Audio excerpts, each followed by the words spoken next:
Mucha atención porque se registra una avalancha migratoria sin precedentes en España. Miles de personas provenientes de Marruecos han cruzado la frontera hacia Ceuta, un enclave español que ya ve colapsados sus servicios de emergencia.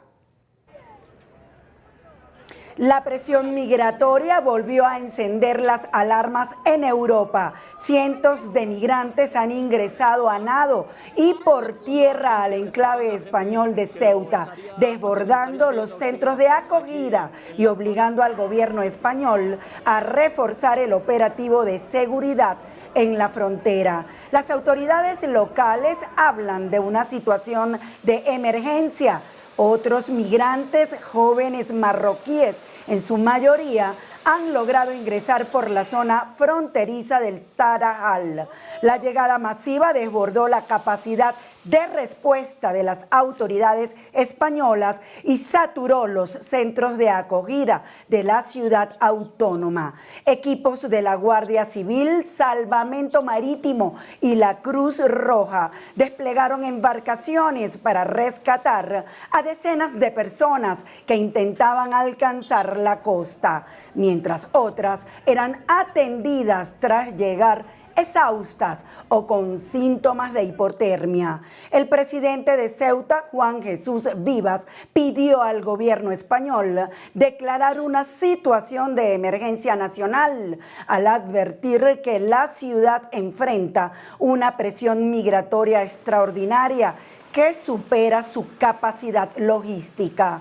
Según las autoridades locales, en los últimos días han llegado más de 1.500 personas por vía marítima, entre ellas numerosos menores de edad, una cifra que mantiene completamente saturados los dispositivos de recepción.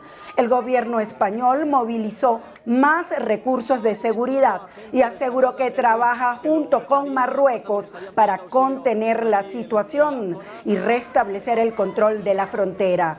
La nueva oleada migratoria revive el recuerdo de la crisis registrada en 2021, cuando miles de personas ingresaron de forma irregular a Ceuta en apenas unas horas, convirtiendo nuevamente a este enclave español, ubicado en el norte de África, en uno de los principales puntos de presión migratoria hacia Europa.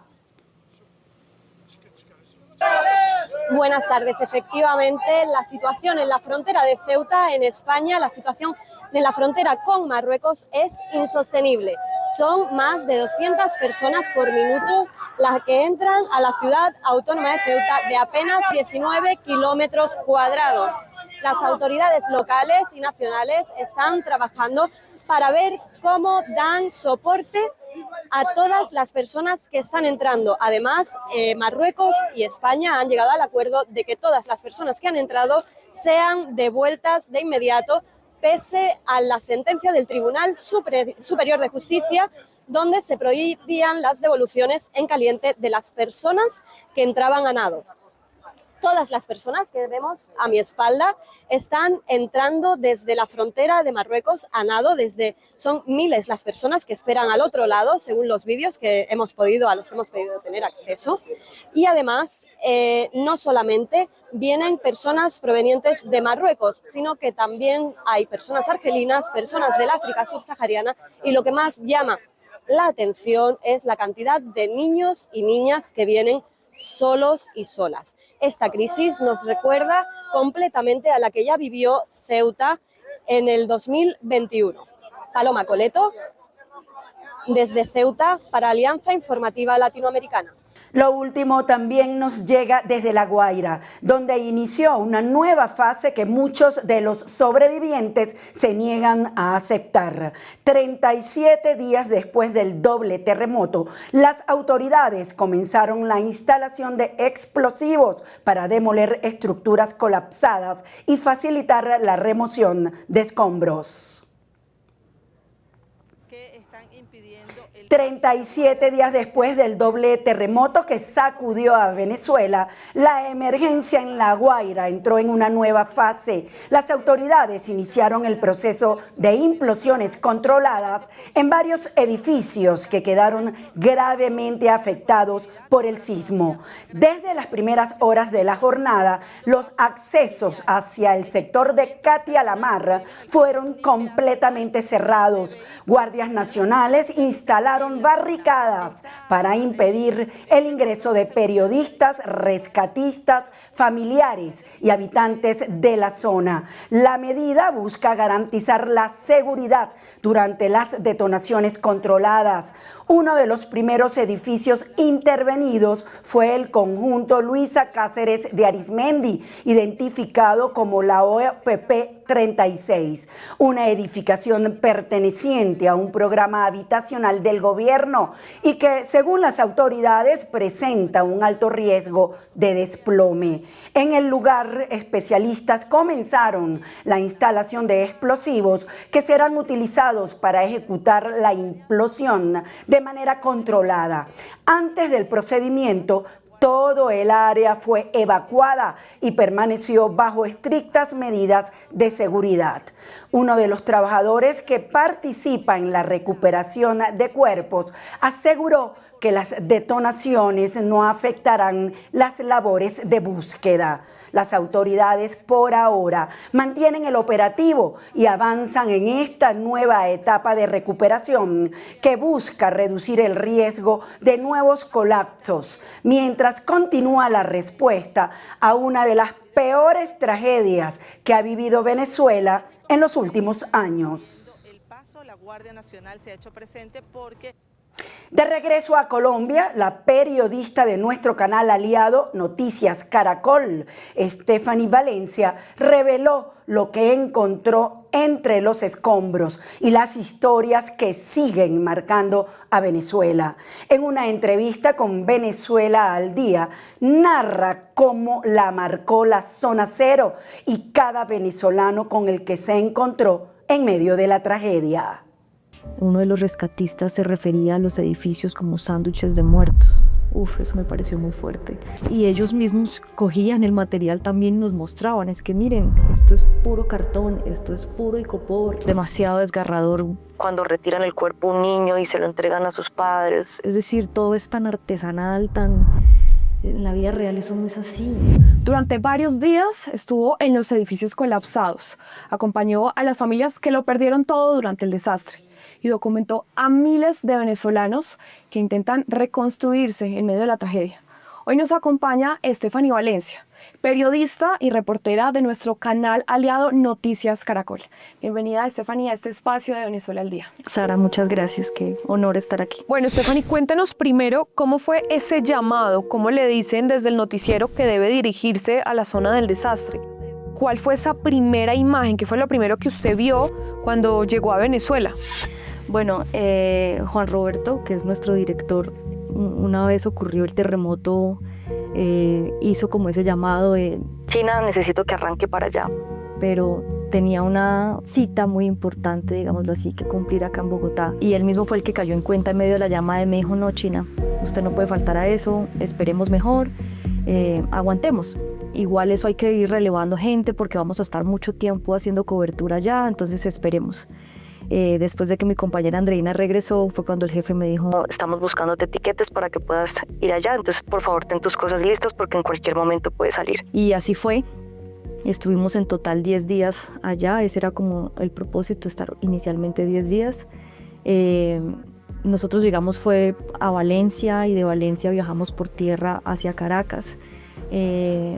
Y en Caracas ya una vez instalados fue que pudimos viajar por primera vez a La Guaira. Y la primera imagen cuando entramos, digamos que la primera destrucción que pudimos ver de lo que fue el terremoto fue en plena carretera. O sea, no habíamos todavía entrado a La Guaira y ya se veía derrumbes en la carretera, muy cerca a la playa. Y empezamos a ver inicialmente fue los albergues, que fue muy, digamos, impresionante porque eran ahí al lado de la carretera. O sea, hay muchos albergues en polideportivos, en parques, pero hay muchos otros albergues en la carretera.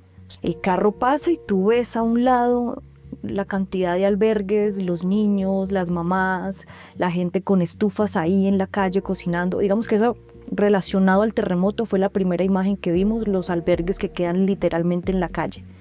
Y ya después cuando fuimos recorriendo, eso fue como pasar a otra dimensión, porque así en Caracas hubiera habido afectaciones, no son a simple vista, fue en ciertos sectores, nosotros no los vimos.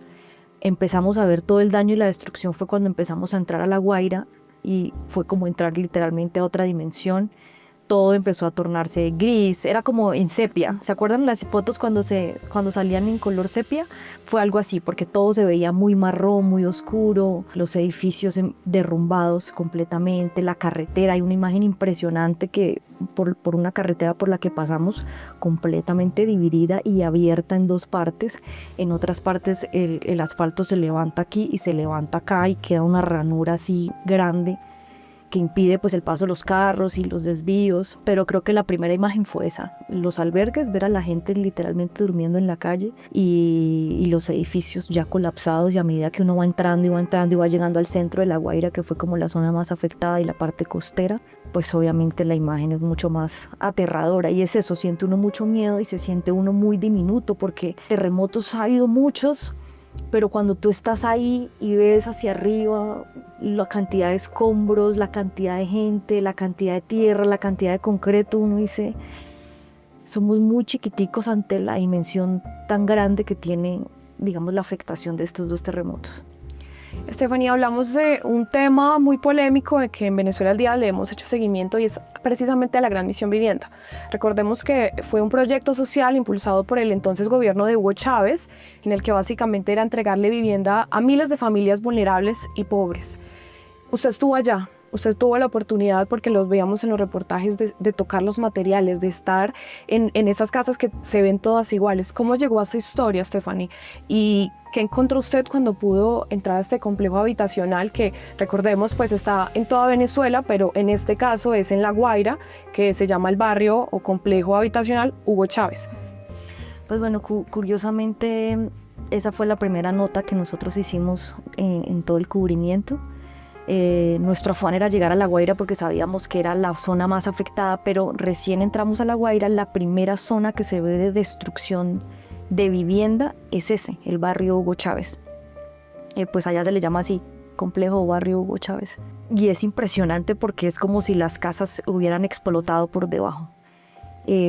Por eso muchas de las personas que la habitan cuestionan las bases, cuáles eran las bases que tenían estas viviendas, porque si uno ve las imágenes, las casas no se destruyeron arriba, son casas de 3, 4 pisos y no se destruyeron arriba. El peso del movimiento telúrico que hubo hizo que la base de la vivienda fue como si explotara hacia los lados y lo que había arriba cayera. De ahí el cuestionamiento de cómo estaban cimentadas estas viviendas. Muchas de ellas, cuando empezamos a recorrer el barrio, explotadas por debajo, otras se tumbaron hacia un lado y otras se vinieron como hacia adentro. Y el primer contacto que tuvimos con la gente fue porque en una de esas casas, justo al lado, había como un campamento chiquito. Entonces nos acercamos, empezamos a hablar con la gente, nos dejaron entrar, tienen ahí todo armado, o sea, ellos no querían abandonar su casa sin saber todavía qué va a pasar con ellos, tampoco querían irse a un albergue, entonces decidieron montar su propio campamento justo al lado de la casa de ellos. Y fue cuando nos acercamos y les dijimos, vengan, explíquenos cómo quedó su casa, qué fue lo que pasó, y ahí fue cuando empezamos a entrar al edificio de ellos o a la casa de ellos. Y ellos mismos cogían el material también y nos mostraban, es que miren, esto es puro cartón, esto es puro icopor. Había una especie como de espuma que era como fibra, le llaman ellos, pero es como una especie de espuma.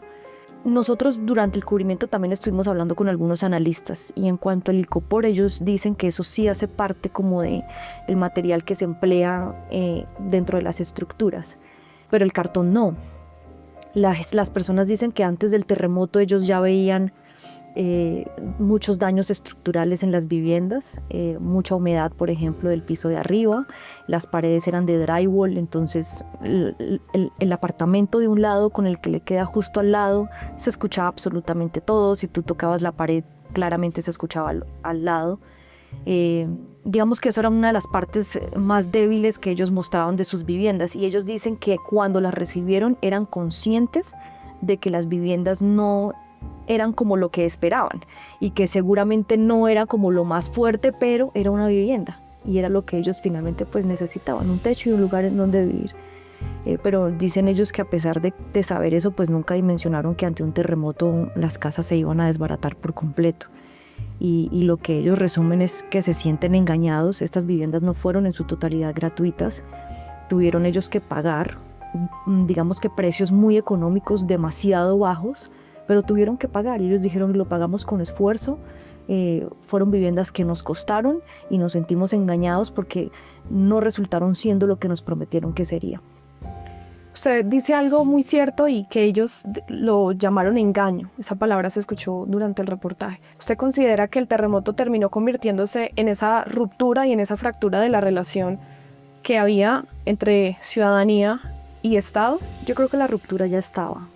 En esta zona de La Guaira nos encontramos con muchas personas, digamos, afines al gobierno, y muchas otras que a raíz de lo que ocurrió con el terremoto pues mostraron su completo descontento. Muchos tienen esa sensación de engaño, de traición, sobre todo por lo que pasó después. O sea, creo que lo de las viviendas es algo, me atrevería abusivamente a decir algo mínimo en comparación a lo que vino después, que era lo que ellos esperaban de parte del gobierno, y era un abrazo, un apoyo, una atención, una reacción inmediata, que lamentablemente pues no se vio. Por lo menos hablo de la mayoría de las personas que nosotros entrevistamos, que esa era su visión.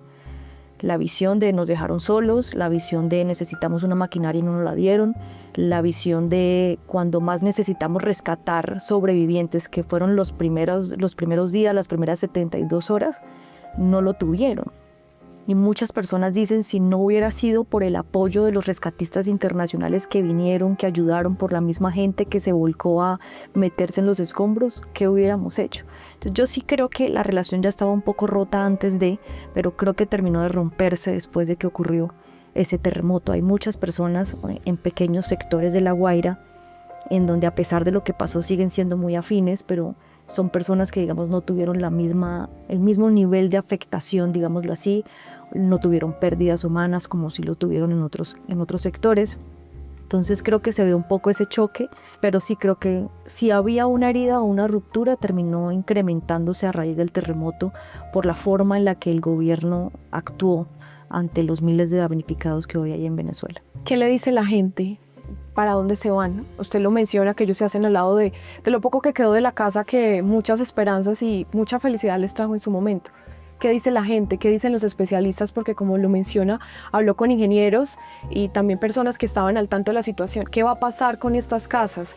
¿Las van a demoler definitivamente? ¿Se van a hacer estudios para saber realmente lo que pasó? ¿Y qué dice la gente? La gente precisamente que están ahí frente a lo que pues, durante varios años les trajo tanta felicidad. Yo sé que es como la principal duda que uno tiene. Cuando yo llegué a hacer uno de mis últimos reportajes, mi esperanza era poder empezar a dar esas respuestas, pero ni siquiera ellos mismos las tienen. Y los mismos ingenieros civiles que están allá trabajando, la mayoría de ellos voluntarios, o sea, ingenieros que han venido de otros estados y viajaron para apoyar y ayudar a acelerar este proceso, ni siquiera ellos han podido empezar a hacer los estudios para poder determinar qué va a pasar y qué van a hacer, o cuánto tiempo va a tomar, o cuánto le va a costar en plata a Venezuela poder reconstruir esta zona de La Guaira, porque hasta que no se cumpla una primera etapa, que es en la que están en este momento, no van a poder avanzar en eso. Entonces ahorita están todavía recuperando cuerpos. Las familias se niegan totalmente a irse de ahí hasta que los cuerpos sean recuperados. No quieren que pase lo que pasó con el deslave del 99, en el que miles de personas murieron y muchos cuerpos no pudieron ser recuperados. Y sobre esas tierras en donde quedaron esos cuerpos sepultados, construyeron La Guaira y muchos edificios de La Guaira. Ellos no quieren que vuelva a pasar eso, que queden los cuerpos allí y que se reconstruya La Guaira sobre los cuerpos o los cadáveres de sus seres queridos. Entonces mucha gente se niega a irse. Al principio hubo un poquito de choque con la entrada de la maquinaria que empezó a remover escombros, porque la gente tenía mucho miedo de que algunas partes de los cuerpos de sus familiares terminaran allí. o terminaran siendo afectados o destruidos por la maquinaria. Pero ya después de que hubo toda una jornada de sensibilización, los mismos ingenieros y especialistas explicándoles a la gente, tranquilos, lo vamos a hacer con cuidado. Entonces el trabajo ha sido muy articulado también con la gente para poder decirles, bueno, la máquina empezó a entrar a acabar, pero hay una persona ahí que está diciéndole, espere, pare, porque parece que ahí hay algo, entonces se detienen, examinan, o sea, es algo que toma muchas horas, es un proceso muy, muy lento y por eso es tan desgarrador para la gente. Pero ya están en esa etapa en que la maquinaria ya por fin, después de muchos días, pudo llegar la maquinaria y ahora están empezando a retirar las placas de concreto, que es lo más grande y lo más pesado. Y con eso, pues continúa la remoción de escombros y continúa la recuperación de cuerpos. Solo hasta cuando eso pase pueden empezar a hacer los estudios para poder saber qué va a pasar. Entonces es muy incierto y creo que esa incertidumbre también ayuda a que la gente se sienta cada vez más desesperada, pero al mismo tiempo cuando recuperan el cuerpo de un perrito, cuando recuperan el cuerpo de una persona, de un familiar, pues eso incrementa la esperanza de los que están ahí. Dicen, sí se puede, así me tome 30 días. Ayer recuperaron el cuerpo de una niña. Y yo decía, cuando él decía eso, no puedo creer que más de 30 días y ya por fin pude recuperarla. Yo decía, de verdad, 30 días en un proceso que pudo haber sido mucho más rápido si desde el principio se hubiera obrado bien. Stephanie, hablemos ahora de los damnificados, que es la verdadera tragedia. Miles de personas que quedaron sin nada. En uno de sus últimos reportajes hay una frase de una madre a la que usted entrevista y le dice, mi vida terminó el 24 de junio, cuando perdí a mi hija, cuando la encontré. ¿Cómo fue escuchar esto? Karina. Uy, bueno, con Karina fue muy confrontante, o no sé cómo explicarlo, porque ella tiene una fe enorme en Dios y yo sí creo que un terremoto, una tragedia así de esta magnitud, sí pone a prueba o te desafía a ti en todo. ¿Cuál es tu fortaleza espiritual, tu fortaleza mental, tu fortaleza física? Y escucharla a ella hablar de Dios y de la voluntad de Dios en la manera en que lo hizo, a mí me confrontó mucho, porque claramente ella todavía está en su proceso de duelo. Le tomó 18 días poder recuperar el cuerpo de su hija y a pesar de eso ella creía y todavía tenía fe en que podía encontrar a su hija viva. En la entrevista lo dice, mi miedo era encontrarla muerta. Yo quería encontrar a mi hija viva si hubieran pasado 18 días. Finalmente pues la encuentra muerta. Pudo enviar el cuerpo a otro estado para poder enterrarla y después de haber ido a enterrar a su hija se regresó a La Guaira para seguir ayudando a todos sus vecinos del edificio donde ellas vivían. Entonces no, o sea, eso para mí fue escalofriante. Primero verla a ella en medio de su duelo todavía ayudando a otros vecinos, porque ella dice, hubo mucha gente que ni siquiera me conocía y vino hasta acá a ayudarme a encontrar el cuerpo de una persona que tampoco ellos conocen. Y estuvieron aquí para mí y gracias a ellos pude recuperar el cuerpo de mi hija. ¿Cómo me voy a ir yo y dejar a estas personas que ahora están ayudando a otras personas, dejarlos solos? Entonces ella está ahí apoyando con lo que puede porque no se mete a los escombros a retirar, digamos, concreto ni a nada de eso, pero ayuda a conseguirles agua, les ayuda a conseguir la comida, los mantiene hidratados, lo que sea que necesiten. Necesitamos una pala. Ella va y busca la manera de ir a conseguirla. El solo hecho de poder ayudar, de abrazar por lo menos, hay una vecina de ella, que es la que aparece también en la imagen cuando ella señala, mira, allí hay mucha gente, o sea, yo por lo menos pude recuperar el cuerpo de mi hija y lo pude recuperar completo, porque hay muchas familias que han recuperado el tronco, que han recuperado partes de su familiar, pero no completo. Y ella decía, pero mira, ellos están allá y no han podido todavía encontrar a los suyos. Eso ve uno la fortaleza de su gente en el momento en el que no tienen nada. Y como Karina hay muchísimos más ahí en La Guaira. Mucha gente siendo solidaria aun cuando perdió todo. O sea, yo perdí mi casa, perdí familiares, perdí todo, no tengo nada. Pero estoy buscando la manera, a pesar de lo que estoy viviendo y atravesando, de ayudar a otra persona que perdió de pronto un poquitico más que yo o que está necesitando ayuda en este momento. O ayudar incluso a personas que ni siquiera necesitan esa cantidad de ayuda. Nos pasó a nosotros un momento que fue como muy confrontante para el equipo. Terminamos de rodar todo el día, estábamos grabando y ya hubo un punto donde teníamos que mandar material. Nos sentamos en el piso porque no encontramos otro lugar en donde más hacernos. Nos sentamos en el piso y empezamos a conectar los equipos para poder mandar el material a Bogotá. Cuando llegan unas personas con unas bolsas que empiezan a saludarlos, hola, ¿qué más? ¿Tienen hambre? Tomen. Y nos empezaron a entregar sopa, botellas de agua.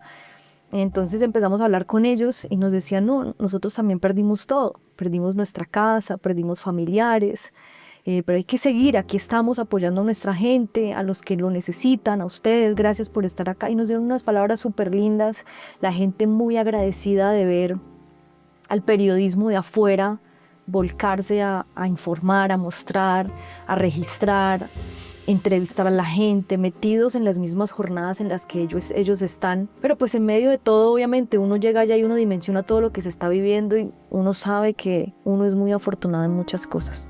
Y aún sintiéndonos así, estando en el piso, trabajando, que venga gente a ofrecerte una sopa caliente, que venga gente a ofrecerte una botella de agua, uno se siente muy confrontado.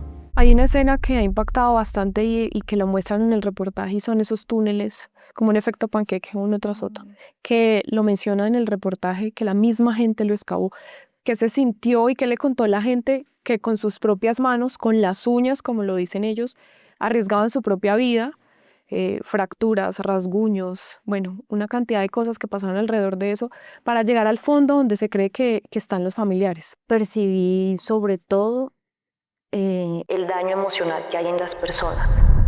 Hay uno en especial que no voy a olvidar nunca, Pedro Díaz, un muchacho muy joven, no recuerdo su edad, 20 y algo, le pongo unos 22, 23 años, que cuando lo entrevistamos estaba buscando el cuerpo de su papá, el cuerpo de su mamá, y ya había logrado recuperar el cuerpo de una sobrinita. Nunca me vio a los ojos en toda la entrevista. La entrevista real, completa, duró como unos 10 minutos, nunca me miró a la cara. Siempre miraba hacia abajo, al hueco, todo el tiempo mirando hacia el hueco. Y pues yo lo escuchaba a él hablar como, él decía, porque claro, a ti te interesa mucho saber, pucha, ¿tú de dónde sacas las fuerzas? Esto es muy intenso, es muy peligroso, ¿cómo haces para acabar un hueco? Y él siempre me respondía lo mismo, es como la fuerza se renueva todos los días. Yo dormiré 2, 3 horas, me recupero, tengo nuevamente fuerzas y vuelvo y me meto allá y empiezo a acabar. Pero yo cómo recupero el dolor que tengo aquí en el alma. A mí, ¿quién me va a ayudar a sanar lo que yo estoy sintiendo en este momento? Y siempre hablaba del hueco en el alma, el hueco en el alma, y a mí lo único que se me venía en mente, porque yo lo entrevistaba a él y mientras él hablaba, pues uno mira su entorno. Lo que veíamos y teníamos allá al lado era un enorme cráter y creo que me dejaba mucho en la mente el mensaje de la misma profundidad que tiene este hueco, es la misma profundidad que tiene el hueco en mi corazón en este momento. Y es que era de verdad, eran como unos, en el caso de él, eran como unos 5 pisos hacia abajo cavados por él. Obviamente con ayuda de la gente, pero a mano, ¿sí me entiendes? Con picas, rompen primero con los martillos para debilitar primero el concreto y luego con las picas empiezan a abrir y abrir y abrir el hueco. Y claramente a medida que ellos van avanzando es cada vez más doloroso porque empiezan a encontrarse con restos de los objetos de sus familiares, encuentran primero un laberinto completo porque ellos entran y no saben qué es qué, dónde queda qué, y a medida que van encontrando cosas es que empiezan a decir, esta es la cocina, aquí queda el patio, este era el cuarto, y empiezan ellos mismos a buscar armar ese rompecabezas para poder entender en dónde puede estar su familiar. Entonces sí, acabo de encontrar el celular de mi papá, quiere decir que debe estar por aquí cerca. Pero yo sí creo que es un trabajo mental muy fuerte, muy, muy fuerte y un daño emocional muy profundo que más allá de reconstruir Venezuela, digamos, en lo que significa su estructura o físicamente, puede tomar mucho tiempo, pero cómo se reconstruye, digamos, emocionalmente una persona y las miles de vidas que sobrevivieron, pero que están viviendo un duelo que no sabemos cuánto tiempo pueda tomar. Una frase de uno de ellos sí era, aprendimos viendo, porque muchos de ellos no eran rescatistas, se convirtieron el 24 de junio en rescatistas. ¿Qué tan improvisada se veía esa labor? ¿Cómo lo hacían ellos? ¿Qué usaban? Los guantes, el uniforme, el casco. ¿Qué tan improvisada se veía precisamente esas personas que nunca en su vida habían hecho levantamiento de cuerpos? Tan improvisado que ni siquiera sabían cómo se llamaba cada cosa que usaban. El traje que ellos usan sanitario, el blanco, ni siquiera sabía cómo se llamaba. Y hay una parte en la entrevista donde él lo dice, porque yo le pregunté, descríbeme, ¿qué te pones para poder entrar allá? Entonces me decía, me pongo esto que no sé cómo se llama, pero es esto blanco que me ayuda a cubrirme para que yo no me infecte. Esa es la dimensión de la improvisación. Hay muchas cosas que desconocen. Al principio no utilizaban esos implementos, lo hacían ellos solos, pero fue cuando los bomberos y otros organismos de socorro empezaron a verlos a ellos haciendo eso, fue que empezaron a decirles, venga, no, venga, les explicamos, si definitivamente lo van a hacer, hay que hacerlo bien. Y fue cuando les explicaron, hay que utilizar 2 y 3 guantes por mano, los trajes, el tapabocas, hay que estárselos cambiando cada 2, 3 horas. No, él contaba, por ejemplo, eso es una parte de la entrevista que no salió, y él contaba cómo encontrar un cuerpo toma mucho tiempo, días, pero después de que lo encuentras, extraerlo del lugar puede tomar también 4 o 5 días. Y ellos decían, cada persona tiene un olor diferente y tomar tú 4 o 5 días para retirar un cuerpo es 4 y 5 días con el mismo olor de esa persona. Y hablaba de cómo los cuerpos de los adultos mayores huelen mucho más fuerte que los de los niños, que es demasiado desgarrador cuando retiran el cuerpo a un niño y se lo entregan a sus padres. Es decir, todo es tan artesanal, tan... En la vida real eso no es así. O sea, en la vida real tú tienes que reconocer el cuerpo de tu familiar y ya. Pero aquí no, aquí las familias tienen que ver con sus propios ojos cómo pegan martillazos al lado de la pierna, al lado de la cabeza, con cuidado para no destruirlos, para no desmembrar los cuerpos. Y las familias tienen ese afán, es decir, hay gente que lleva 30 días buscando el cuerpo. Si por fin lo encuentran, la gente quiere ver. Y creo que eso ha sido también parte de lo que más va a marcar a las familias, tener que quedarse con esa última imagen de cómo quedó su familiar y la forma y todo lo que tuvieron que hacer para poder sacarlos. Creo que también por eso la gratitud de muchas personas cuando viene alguien que no es experto en el tema, que no estudió eso, que no se preparó para levantar cuerpos, pero que decidió ponerse un traje blanco y ayudarte a recuperar tu familiar, porque han podido ver día a día y hora tras hora el esfuerzo y todo lo que cuesta poder recuperar un cuerpo cuando no hay nadie más o quienes deberían hacerlo no lo están haciendo. Hablemos específicamente de Ciudad Carpita, que es como a modo también en esa inocencia de alegrarle la vida a varios niños que a lo mejor no dimensionan la magnitud de la tragedia.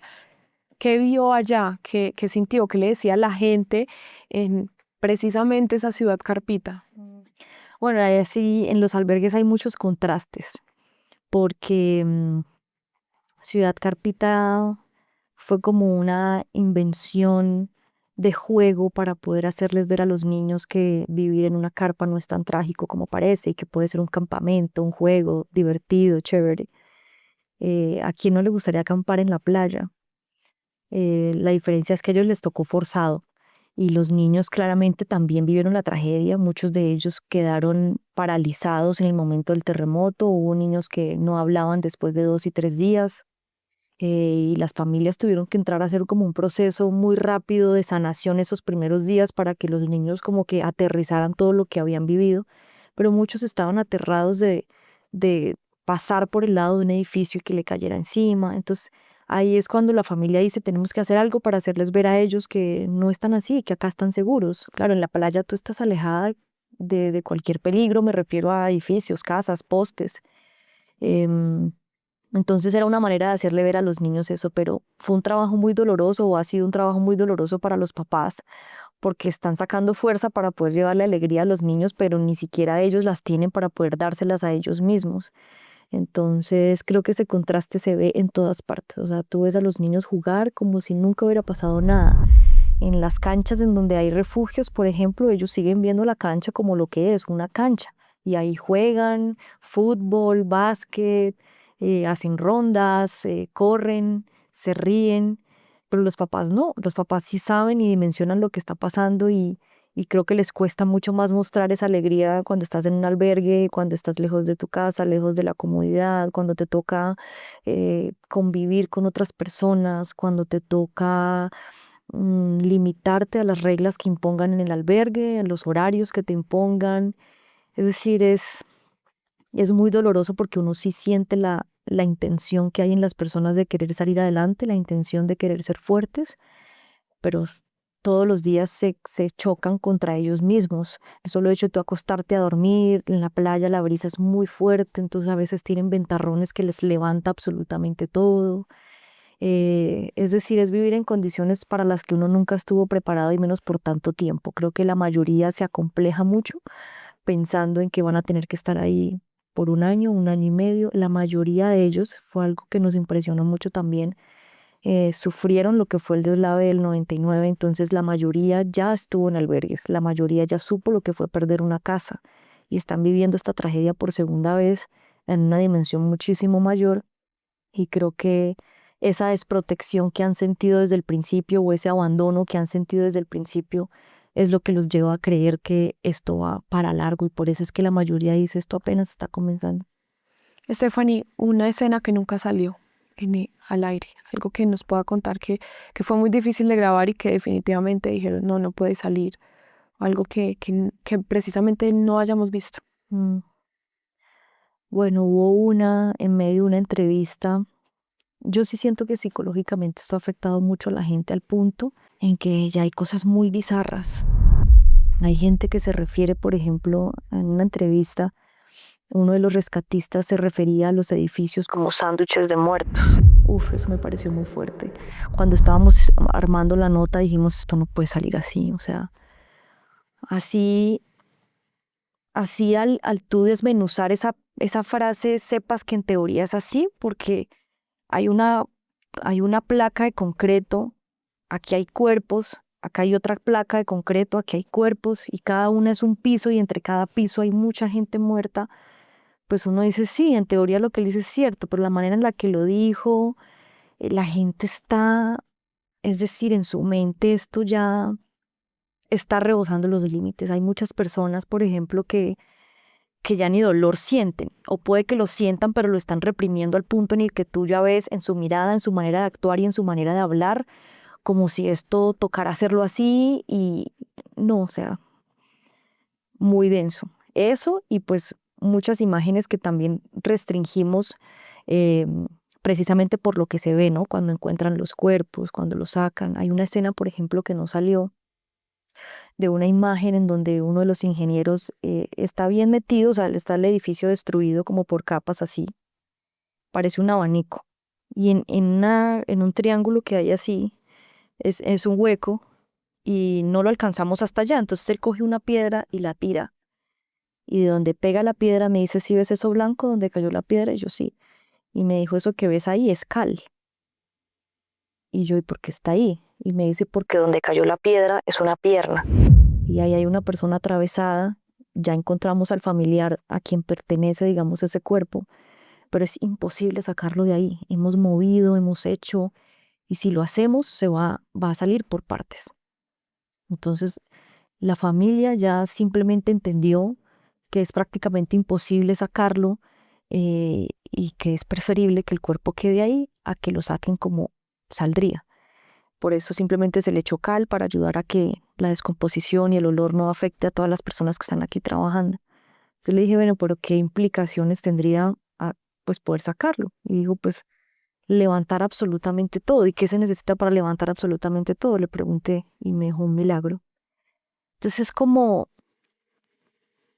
no sé, yo siento que es como la impotencia todo el tiempo de que yo no me quiero imaginar la familia esperando 25 días para ese momento, 25 días para poder encontrar el cuerpo.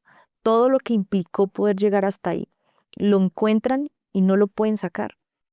Y realmente es muy importante porque yo sí creo que hay mucha gente que no ha podido hacer su duelo por eso.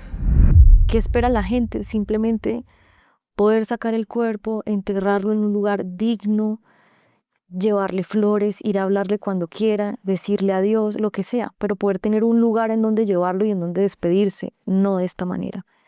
Y muchas familias han tenido que hacerlo así, por eso hay muchos lugares en donde se ven coronas de flores, en donde se ven mini altares, porque son muchas familias que o se resignaron o entienden que es imposible poder sacar el cuerpo de su familiar y simplemente hicieron su duelo y su despedida ahí, en el mismo lugar en donde les arrebataron la vida de sus seres queridos. Estefanía, después de lo que usted vivió, ¿qué viene para Venezuela? ¿Qué vio? ¿Cuál es ese panorama? Y por último, un mensaje para todas las personas que la están viendo, más allá de periodista, como humana, porque también esa línea entre los que somos periodistas y en qué momento nos convertimos en seres humanos que estamos frente a la escena tan terrorífica que es esta tragedia.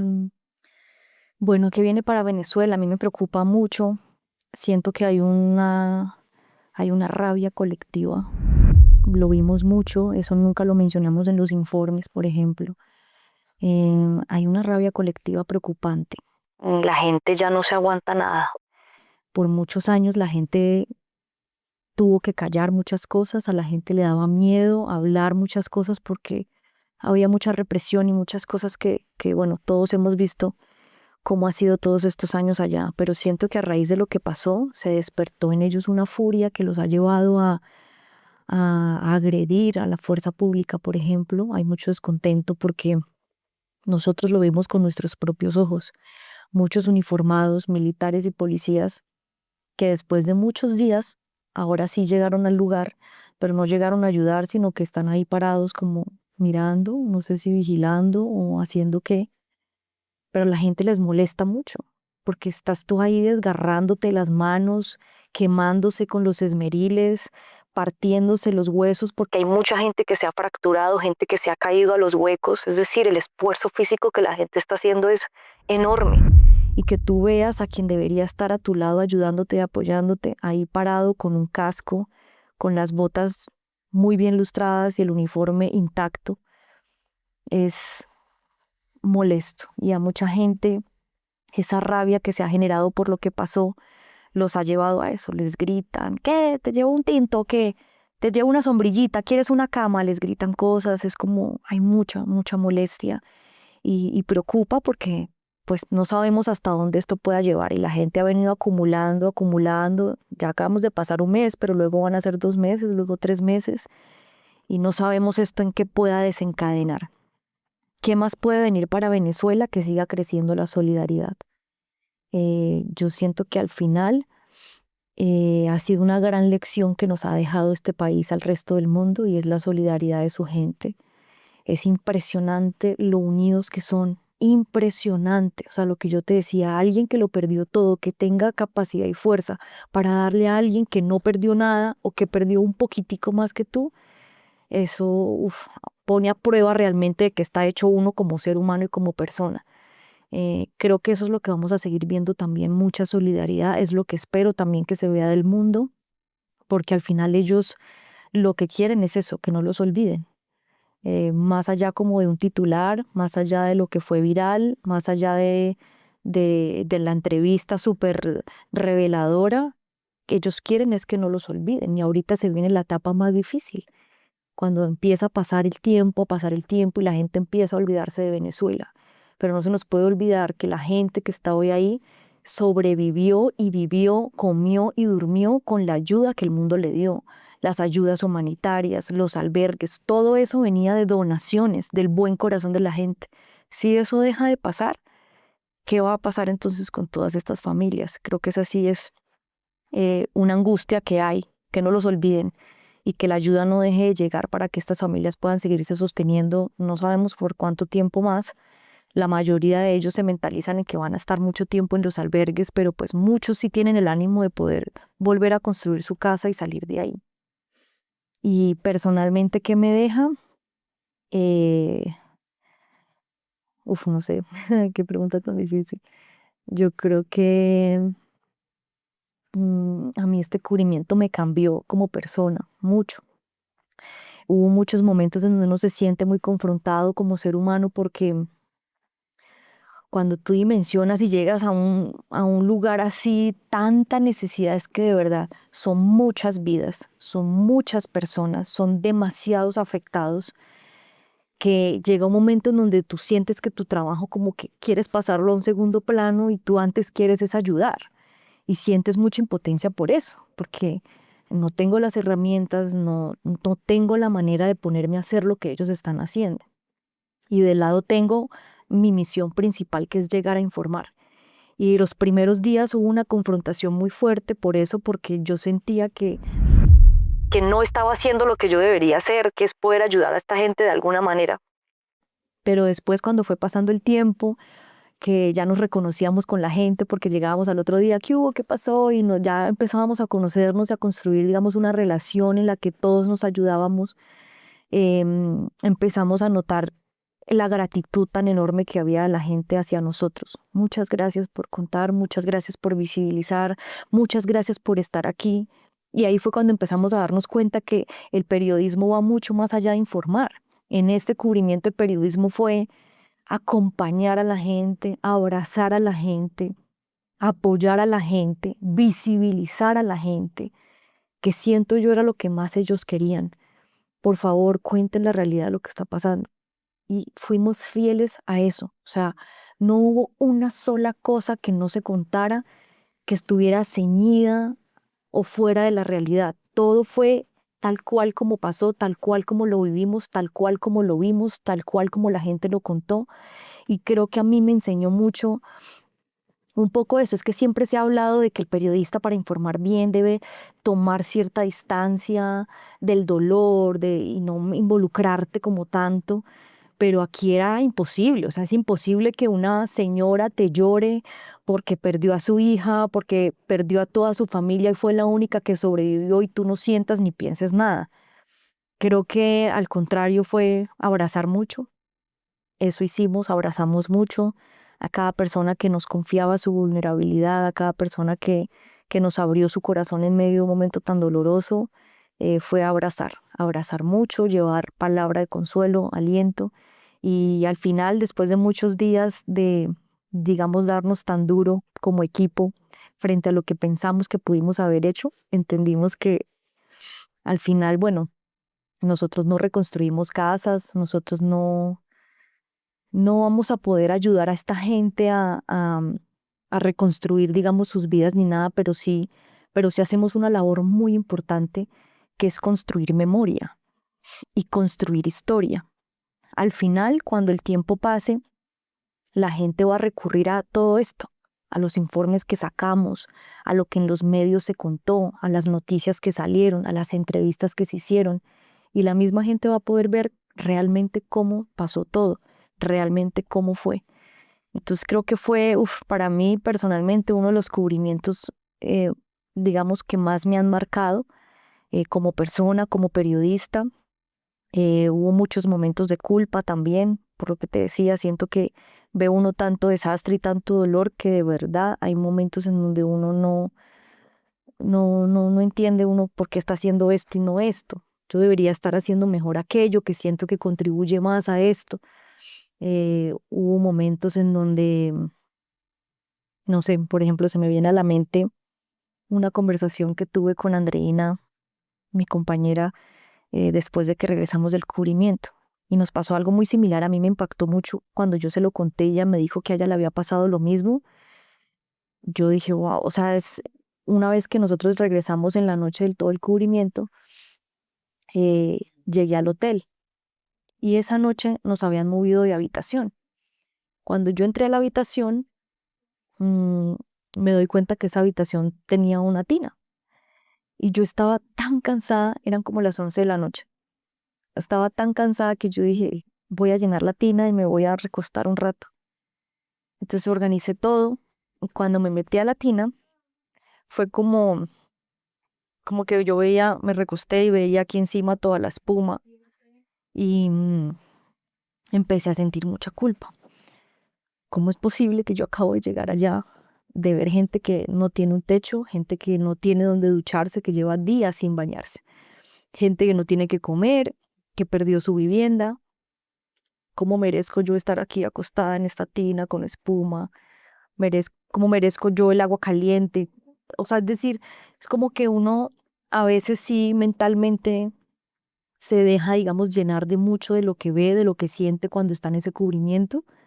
Lo único que pude hacer fue llamar a mi mamá y decirle, mami, quiero que sepas que acabo de volver de una zona de mucho desastre, de ver a gente llorar, de ver muchos cuerpos, de ver cosas muy dolorosas y en este momento estoy en una tina muy cómoda, con agua caliente, tomando agua potable. Y bueno, ahí tuvimos una conversación muy íntima, pero en ese momento también recordé lo que me decían muchas sobrevivientes allá, Había mucha gente culpándose. ¿Por qué no me morí yo? ¿Por qué tenía que morir mi mamá? ¿Por qué tenía que morir mi papá? ¿Por qué me salvé yo si soy la persona menos capacitada para poder lidiar con lo que estoy lidiando? Al final esto simplemente me llevó a entender que el periodismo es muy importante para la democracia. Me llevo ese mensaje. Y segundo, que aunque el periodismo no reconstruya casas, ni corazones, ni nada, sí construye memoria, muy importante para la gente que hoy está allá, y también ayuda a agilizar ayudas, a buscar respuestas, a llevarle a la gente a entender y a visibilizarse. Y creo que la gente en Venezuela valoró muchísimo, mucho ese trabajo. Stephanie, gracias por este espacio y nuevamente pues la admiración total por todo este cubrimiento que hicieron desde el equipo. Muchas gracias por este espacio tan sano. Además, me sentí muy cómoda. Gracias, Sara.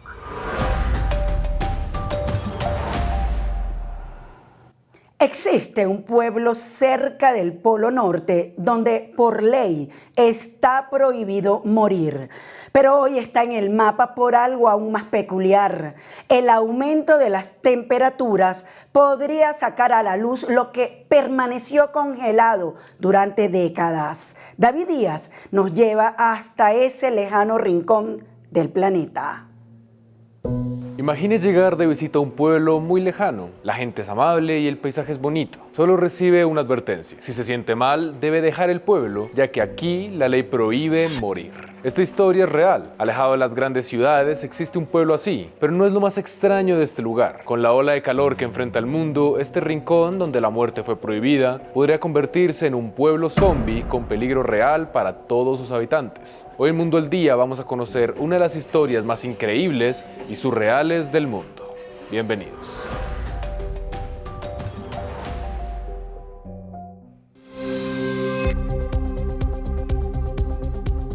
En medio del océano Ártico, mucho más cerca del Polo Norte que de cualquier gran ciudad europea, existe un archipiélago noruego llamado Svalbard. Allí vive una pequeña comunidad de apenas unos pocos miles de habitantes. La localidad principal se llama Longyearbyen y es considerada el asentamiento permanente más al norte del planeta. El paisaje parece sacado de otro mundo. Montañas cubiertas de nieve, glaciares, noches polares durante meses, osos polares caminando muy cerca de la población. Aquí incluso salir de la ciudad sin un rifle puede ser peligroso debido a la presencia de estos animales. Pero ninguna de esas rarezas supera a la más famosa de todas. En el pueblo prácticamente está prohibido morir. ¿Por qué? La respuesta está precisamente debajo del pueblo. El suelo permanece congelado todo el año. Ese suelo recibe un nombre, permafrost. Es una capa de tierra que puede permanecer congelada durante miles de años. Entonces, ¿dónde entierran a sus muertos? Bueno, existe un pequeño cementerio histórico. Allí permanecen enterradas personas fallecidas hace más de un siglo, entre ellas incluso víctimas de la pandemia de gripe española de 1918. Por las condiciones del terreno, los cuerpos simplemente no se descomponen. Era como guardar un cadáver dentro de un congelador gigante. Durante décadas nadie imaginó que ese pudiera presentar un problema, hasta que los científicos comenzaron a estudiar antiguos entierros y descubrieron algo inquietante. Los microorganismos responsables de algunas enfermedades seguían presentes dentro de aquellos cuerpos. Por esa razón, desde mediados del siglo pasado, dejaron prácticamente de utilizar el cementerio y prohibieron morir allí. Aquello confirmó que el frío extremo había preservado tejidos y material biológico de forma extraordinaria. Era una demostración impresionante del poder del hielo, pero también una advertencia, porque lo que permanece congelado algún día puede dejar de estar. El Ártico se está calentando mucho más rápido que buena parte del resto del planeta. En Svalbard, los científicos han observado un aumento muy acelerado de las temperaturas menos el hielo marino, lluvias más frecuentes y un permafrost cada vez más inestable. Eso significa que ese gigantesco congelador natural comienza lentamente a descongelarse y cuando el suelo pierde estabilidad, ocurren muchas cosas. Las carreteras se deforman, las viviendas pueden hundirse, las montañas aumentan el riesgo de deslizamiento y los antiguos cementerios también empiezan a convertirse en un desafío sanitario. Durante décadas, el frío extremo mantuvo sellado todo lo que alguna vez quedó enterrado bajo esa tierra helada. Restos humanos, animales, plantas y millones de microorganismos permanecieron prácticamente inmóviles, atrapados en un congelador natural que parecía eterno, pero ese equilibrio está cambiando. Con cada verano un poco más cálido, el permafrost pierde espesor y comienza a descongelarse. En algunos lugares el suelo se hunde varios centímetros, en otros aparecen grietas o capas de tierra que permanecieron ocultas durante siglos. Y cuando eso ocurre, no solo emerge barro o roca, también pueden quedar expuestos restos biológicos que llevan décadas, incluso cientos o miles de años, aislados del resto del mundo. Es aquí donde la historia empieza a parecer sacada de una película. Imagine caminar por allí, donde el suelo comienza lentamente a revelar antiguos ataúdes, huesos o restos que nadie esperaba volver a ver. No porque los muertos estén regresando a la vida, sino porque el hielo que los mantenía ocultos está desapareciendo. Por eso algunos medios han llegado a describir este escenario como un posible pueblo zombie. No porque exista el riesgo de cadáveres caminando por las calles, sino porque el propio cambio climático podría hacer que estos antiguos enterramientos vuelvan a quedar expuestos. Y con ellos aparece otra preocupación mucho menos cinematográfica, pero bastante más real. Muchos microorganismos no sobreviven al paso del tiempo. Sin embargo, algunos virus, bacterias y esporas poseen una extraordinaria capacidad para permanecer inactivos durante años, cuando las condiciones son extremadamente frías. El permafrost funciona como una cápsula del tiempo capaz de conservar material biológico durante periodos sorprendentemente largos. De hecho, los científicos ya han logrado revivir en laboratorios algunos virus gigantes que permanecían congelados durante decenas de miles de años en el permafrost siberiano. De hecho, los científicos ya han logrado revivir en laboratorios algunos virus gigantes que permanecieron congelados durante decenas de miles de años en el permafrost siberiano. Esos virus únicamente infectan amebas y no representan un peligro para la raza humana, pero el hallazgo demostró algo muy importante. Ciertos microorganismos pueden conservar su capacidad de infectar incluso después de pasar miles de años congelados. Y aunque esto ocurrió lejos de Svalbard, demuestra que el hielo no siempre destruye la vida microscópica. En ocasiones simplemente la mantiene en pausa. Existe además un precedente que encendió las alarmas de la comunidad científica. En 2016, una intensa ola de calor en Siberia derritió parte del permafrost y dejó al descubierto el cadáver de un reno que había muerto décadas atrás, infectado con anthrax, una enfermedad causada por la bacteria Bacillus anthracis. Las esporas sobrevivieron al congelamiento, contaminaron el entorno y desencadenaron un brote que afectó a decenas de personas, provocó la muerte de un niño y acabó con miles de renos. Aquello fue una prueba de que el deshielo puede reactivar riesgos biológicos que parecían enterrados para siempre. Entonces, ¿podría ocurrir algo similar en Svalbard? La respuesta honesta es que nadie lo sabe con certeza. Los expertos insisten en que no existe evidencia que los antiguos cadáveres enterrados en el pueblo vayan a provocar una epidemia. Muchos virus pierden su capacidad de infectar con el paso del tiempo y otros necesitan condiciones muy específicas para sobrevivir. Sin embargo, precisamente porque el permafrost está liberando materiales biológicos que llevaban décadas o siglos completamente aislados, los científicos consideran que es un fenómeno que debe vigilarse cuidadosamente. Y ese quizás sea el aspecto más inquietante de toda esta historia. Durante generaciones, el hielo actuó como una inmensa caja fuerte natural que mantenía cerrado un capítulo del pasado. Ahora esa caja fuerte comienza lentamente a abrirse. No sabemos exactamente qué encontraremos dentro, y aunque lo más probable es que la mayoría de sus restos no representen un peligro, la ciencia reconoce que todavía conocemos muy poco sobre todo lo que permanece oculto bajo millones de kilómetros cuadrados de suelo congelado. Ahora es fácil escuchar una historia como esta y pensar que pertenece al mundo de la ciencia ficción. Un pueblo donde está prohibido morir, un cementerio que permanece congelado durante décadas y la posibilidad de que el deshielo vuelva a dejar al descubierto aquello que permanecía enterrado. Pero detrás de toda esa curiosidad existe una realidad mucho más importante. El cambio climático no solo significa días más calurosos o inviernos menos fríos, también está transformando lugares que durante miles de años permanecieron prácticamente inalterados. Está modificando ecosistemas completos, derritiendo glaciares, elevando el nivel del mar y desestabilizando regiones enteras del planeta. Svalbard es apenas una muestra de ello. Lo que ocurre en ese pequeño pueblo perdido cerca del Polo Norte nos recuerda que ningún lugar está completamente aislado de los cambios que estamos provocando sobre la Tierra. Incluso los rincones más fríos y remotos comienzan a mostrar señales de un planeta que se calienta cada vez más rápido. Y esa es la verdadera lección de esta historia. No se trata de imaginar escenarios apocalípticos, sino de entender que el planeta está cambiando frente a nuestros ojos, que el hielo que parecía eterno ya no lo es, que los récords de temperatura dejan de ser excepcionales para convertirse en una constante, y que fenómenos que hace apenas unas décadas parecían imposibles hoy forman parte de las conversaciones de la comunidad científica. Tal vez no podamos detener por completo el calentamiento global desde nuestras casas, pero sí podemos reducir nuestro impacto con decisiones que, aunque parezcan pequeñas, sumadas entre sí, sumadas entre millones de personas, hacen una diferencia. Consumir de forma más responsable, desperdiciar menos alimentos, usar la energía con mayor eficiencia, optar por medios de transporte menos contaminantes y apoyar iniciativas que protejan los ecosistemas. Porque cuidar el planeta nunca ha sido únicamente una cuestión de proteger a los osos polares o de conservar paisajes lejanos. También es una forma de proteger nuestro propio futuro. Esto fue Mundo al Día. No olvides suscribirse a nuestro canal de YouTube para estar al tanto de más historias como esta. Hasta la próxima.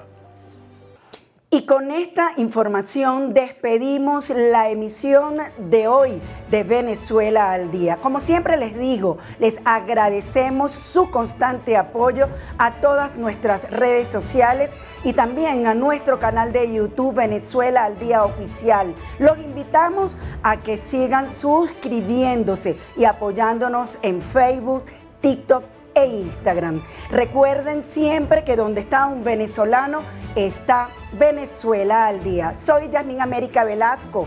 Los invito a nuestra próxima emisión.